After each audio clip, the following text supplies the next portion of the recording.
No, I have No? no Was you Alliance or, alliance. do you know anything about the Horde side? I played Horde.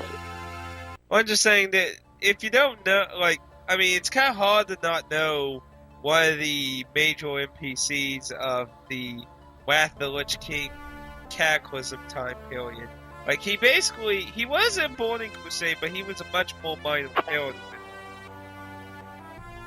He became a much bigger character in Wrath of the Lich King, and he became the temporary new leader of Orgrimmar in Cataclysm because Thrall left his position to go and, deal with Cataclysm.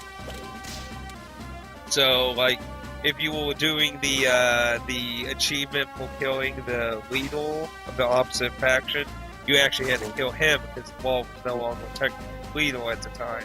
But he has became possessed by a new ancient god that never existed so far, and he is the final boss of Mists of Pandora. It's like, well, that came out of nowhere. I mean, Mists of Pandora, as far as I'm aware of, came out of nowhere to begin with. It's like, you had this whole ending of Cataclysm with the Orth Dragon finally being murdered and shit. And it's like, oh, the last old god in the Nightmare Realm. We need to go hunt him down. It's like, oh, look, pandas. Forget the dream world. Pandas! Then there's on the Horde side. Can you imagine it? It's I know. Oh. Oh, yeah, the pandas are both sides, aren't they?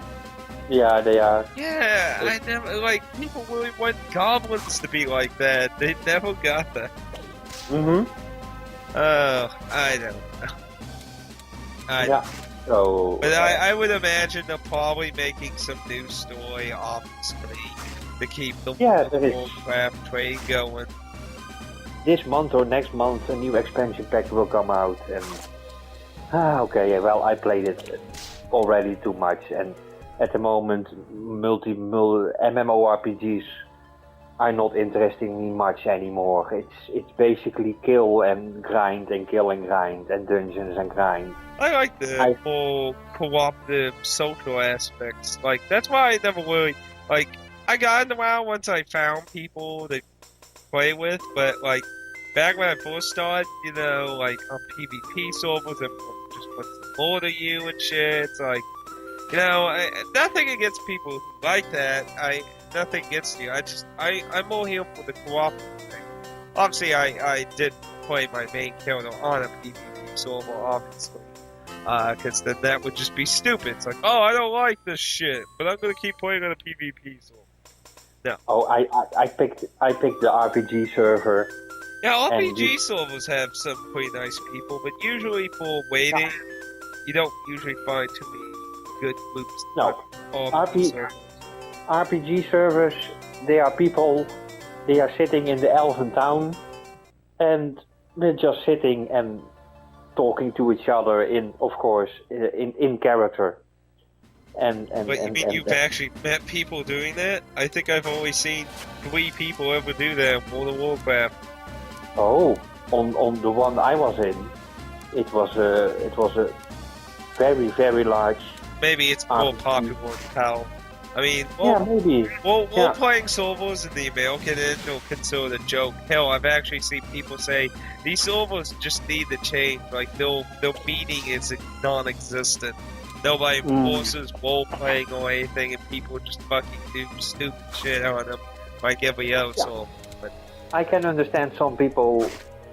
Well, sometimes I got bored with it too. Then I thought, well, okay, now I really want to go do something because sitting here in the Elven town is, it's fun for an hour or two. But I want to do something else as well. Yeah, I mean, again, nothing against role-playing people. That's fine. But I'm here to play, experience the challenges of the game. I'm a challenge person.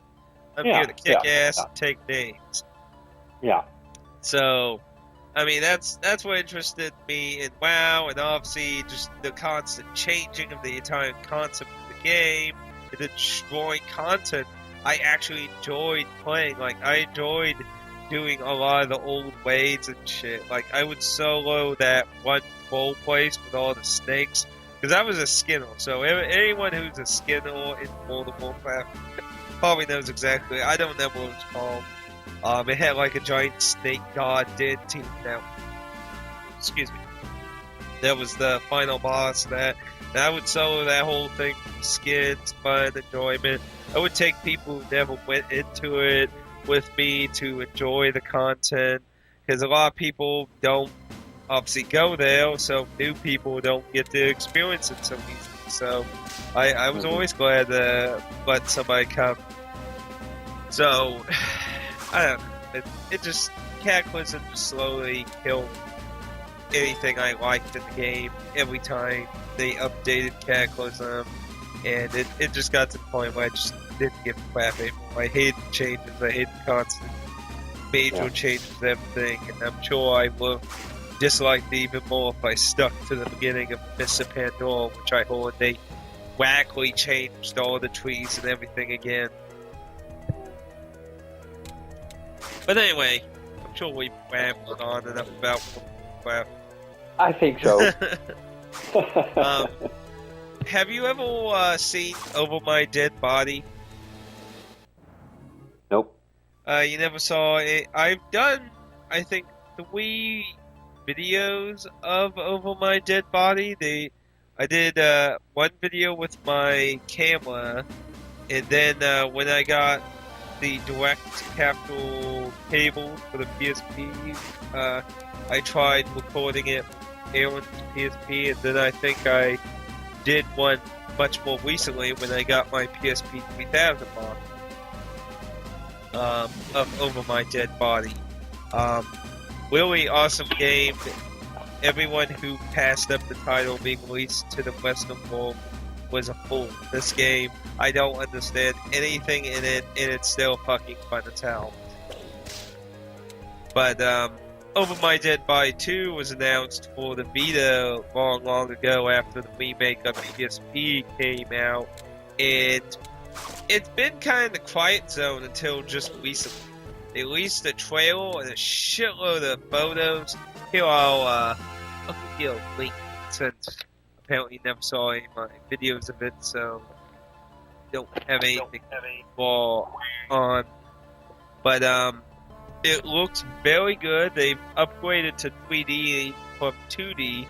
But what's really interesting is a lot of monsters still retain the very interesting art style of the PSP version, even though they're 3D models. So it's very, very wonderful looking, and it really seems to retain a lot of the gameplay still from the first title, but upgrading.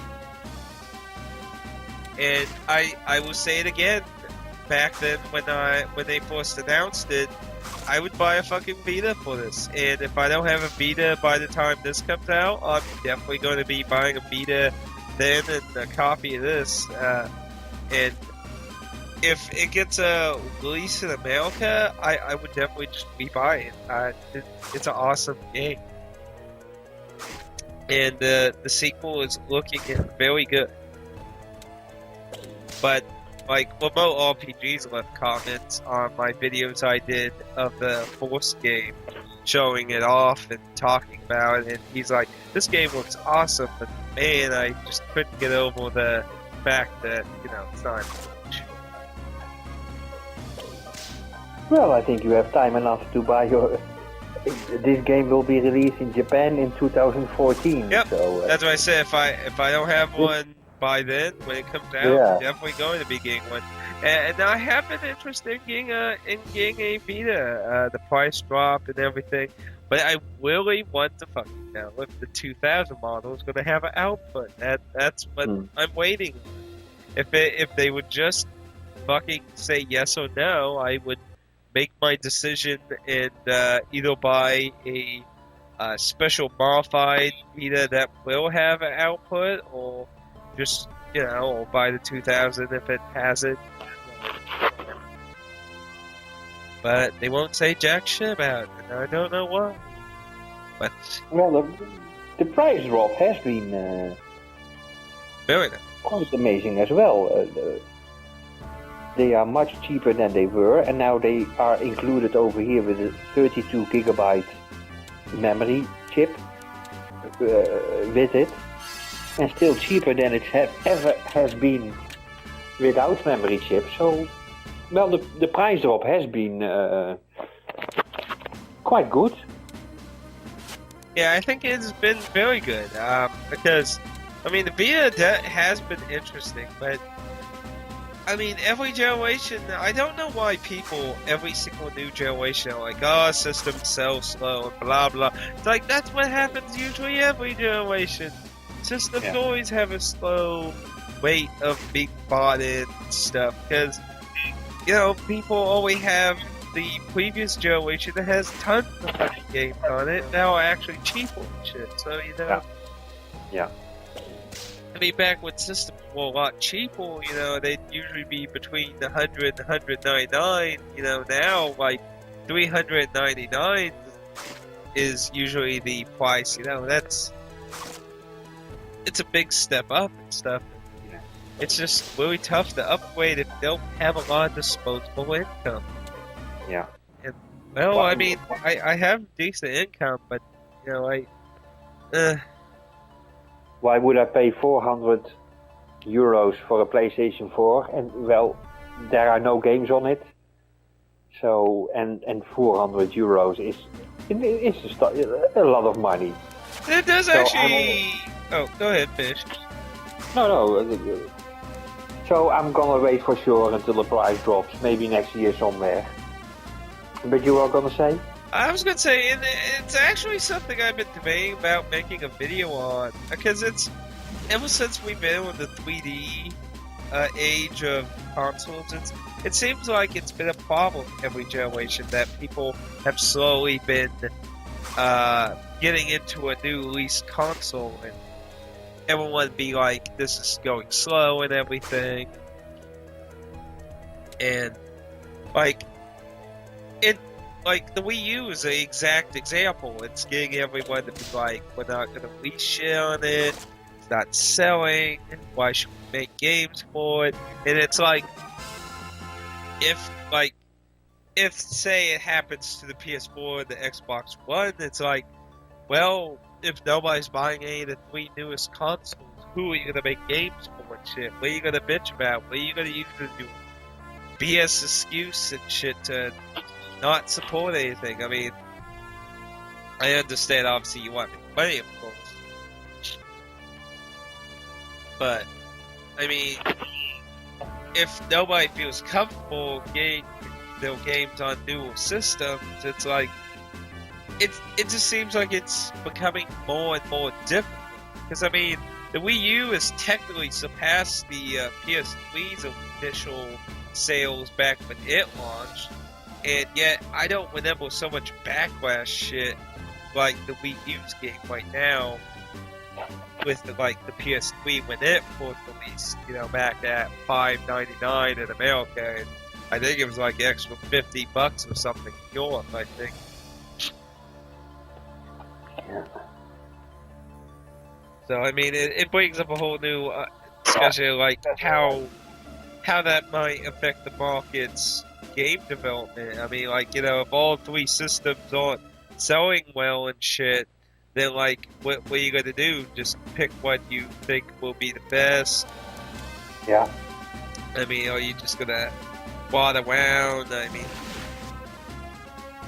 If I were a publisher, I would also say 2014 release our games on the PlayStation 3 and the Xbox 360.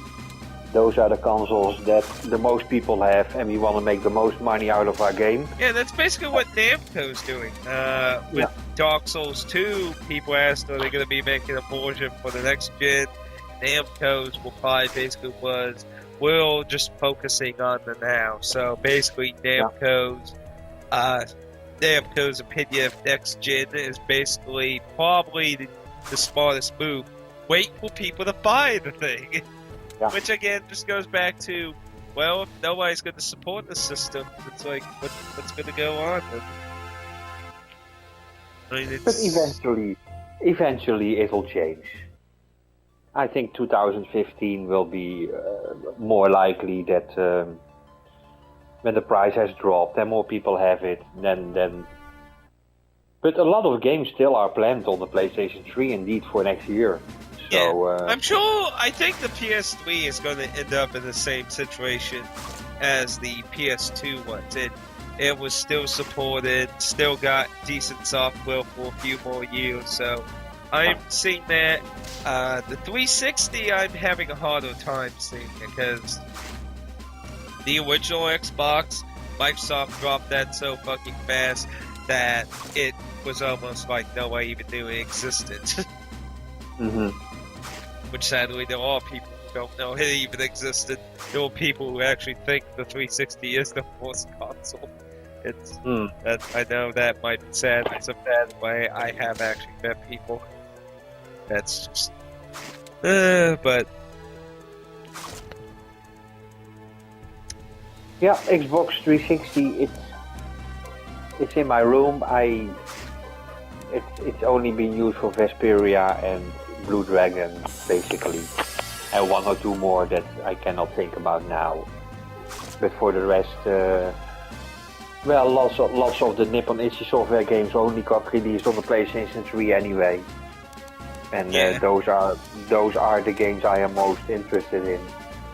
So I'm glad I got the 360. But if I gotta choose between the two, I always pick a PlayStation 3 version, like with GTA 5 or whatever. No, I'm not gonna take the Xbox 360 version.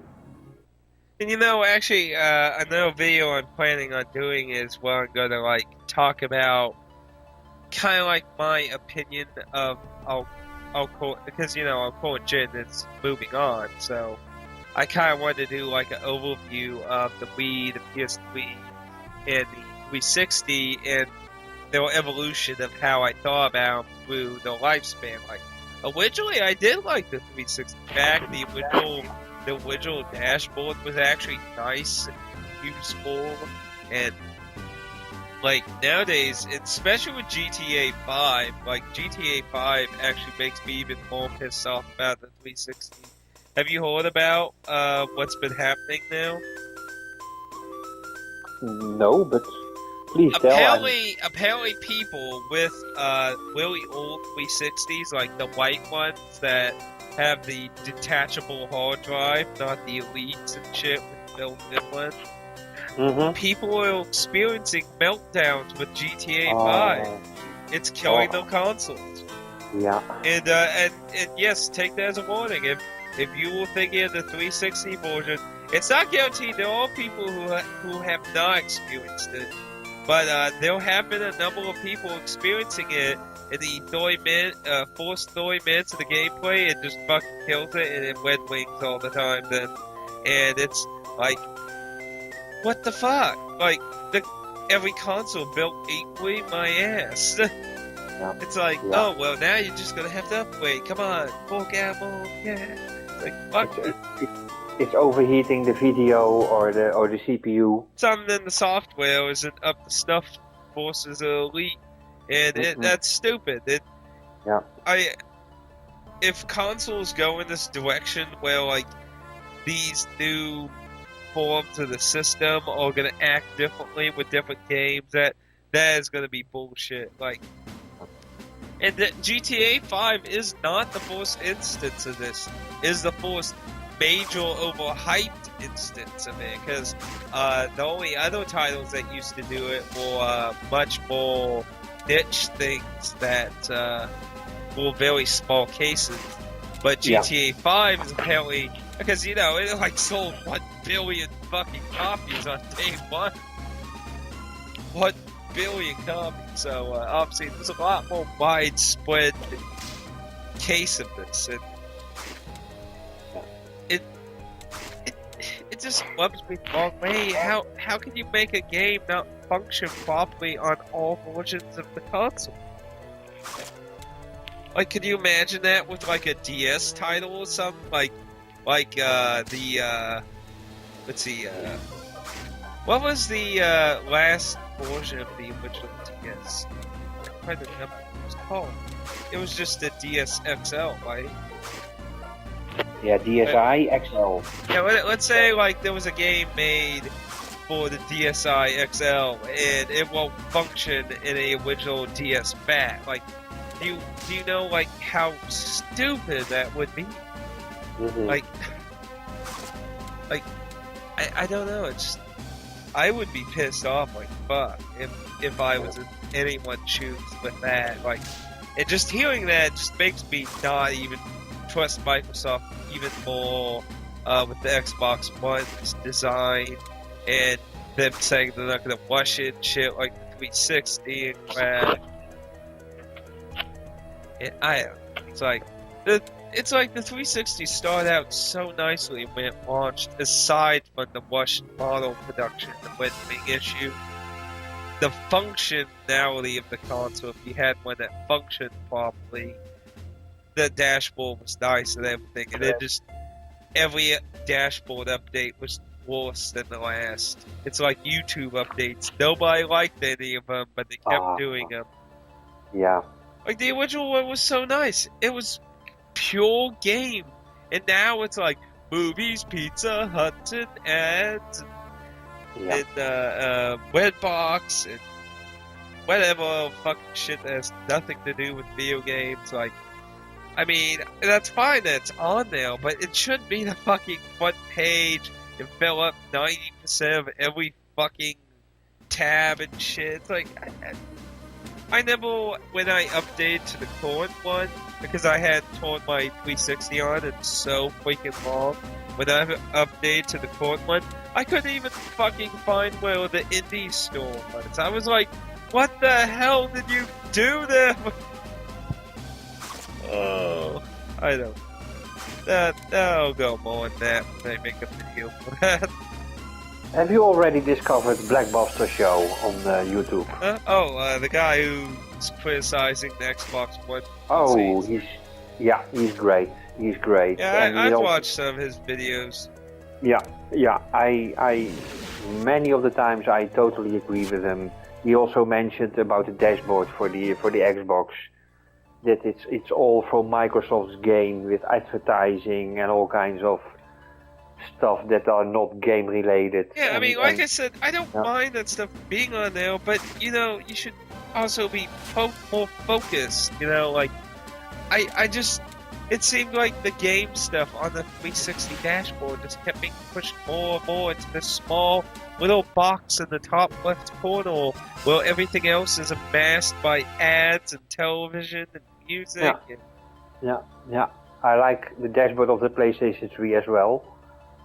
The only thing, here in Europe, we cannot remove that SingStar in the game list, and that is so annoying. What? Yeah, there was a patch update for the PlayStation 3 a year ago, and they included some demo of SingStar. SingStar? And you cannot remove, and that's always is beneath the game that you are playing from the disc. In that list, beneath that game, it's only in PAL? I haven't installed it. Yeah, it's only in PAL. In the USA, they install it? No, in the USA they did it as well, but there they had the option to remove it. And over here there is no option. I check all the forums, and we still cannot remove that stupid SingStar from our gaming list. And well, that's the only annoying thing about the dashboard of the PlayStation 3, but okay, yeah. Well, hopefully maybe somebody will know a way to do that. They might leave a comment. I checked all the PlayStation forums. Well, I'm just saying if somebody leaves a comment, you know, maybe. But, well, no, wait there. Still impossible. I don't know. I don't remember that being on my PS3. Oh, so it's so annoying. I have no idea, but it sounds stupid as hell. Like, a demo you can't remove from your system. I don't even know what to say there. Yeah, and it's SingStar. So, some singing game. It's okay. That's something we have to deal with over here. Well, I mean, the PS3 has done little touches to its dashboard.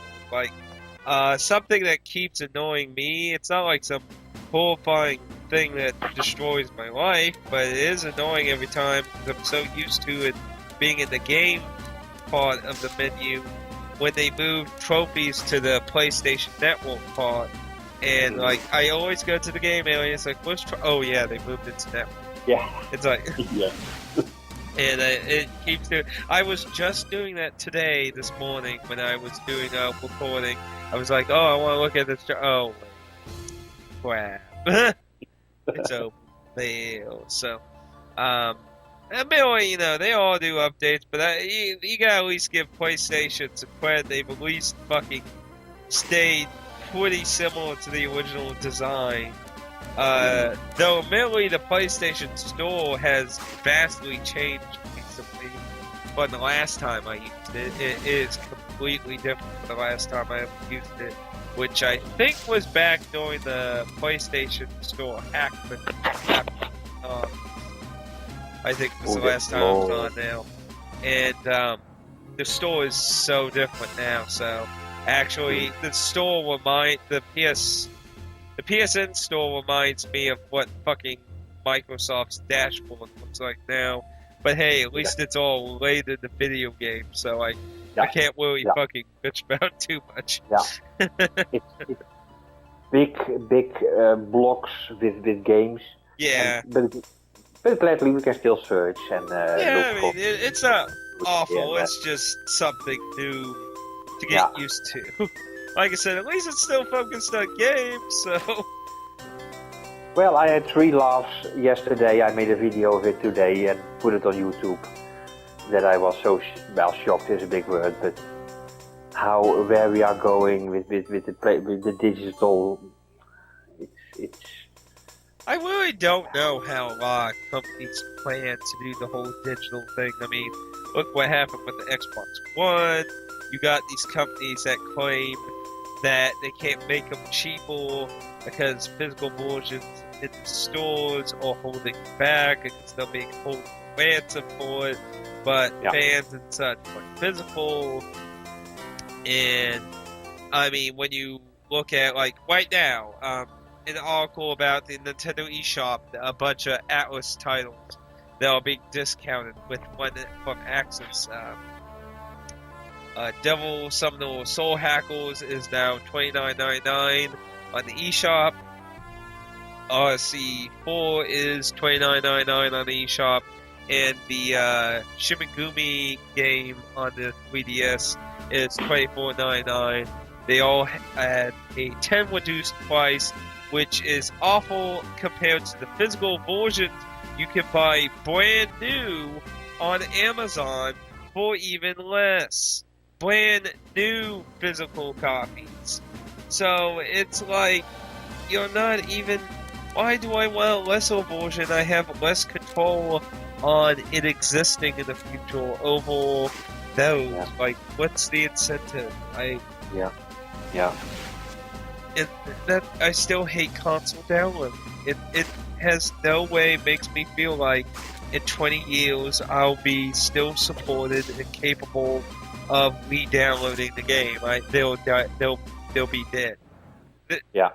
To be quite, if they end up like Steam, then more power to them. I'll trust them more. But I highly doubt that they're going to be as trustworthy as Valve's titles on Steam. I mean, I always give Steam some credit. Now, you can still get Team Fortress 1, a really old fucking 1990s game, and still play it online on a modern computer. So, you know, that's definitely some commitment to your title. Yeah.